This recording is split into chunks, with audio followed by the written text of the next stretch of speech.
朋友们，大家好，我是小木。今天店里来了一辆丰田汉兰达，到店维修的原因是它启动以后会有特别大的异响。咱们先来看一看它是哪里的问题。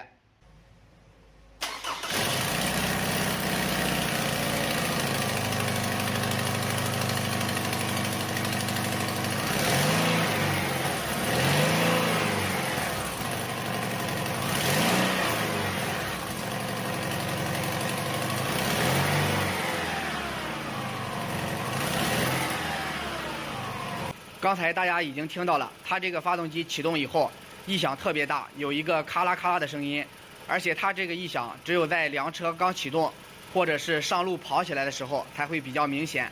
一旦你热车2分钟以上，原地怠速就几乎听不到了。所以说异响的位置还是比较难判断的。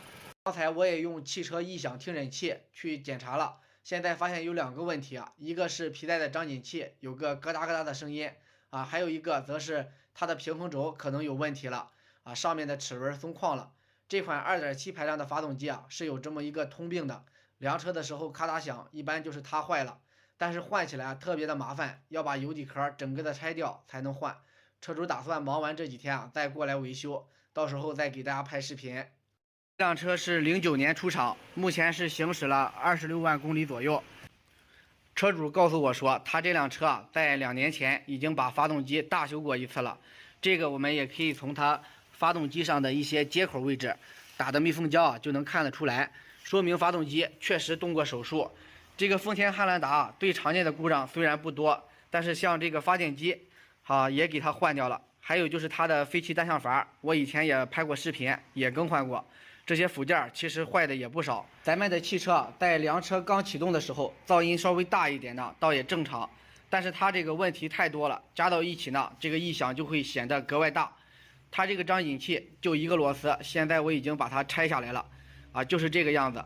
然后现在用手使劲晃呢，它会有这个咯哒咯哒的声音。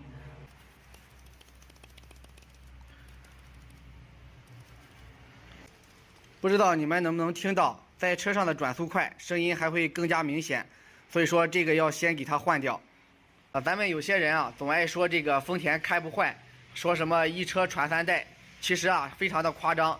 这个丰田车呢，它不能说不会坏，只能说它的故障率要稍微低一些。一辆车能不能过早的坏掉，主要还是看你个人的用车环境和保养方面。只要是个车，它就早晚有出毛病的一天。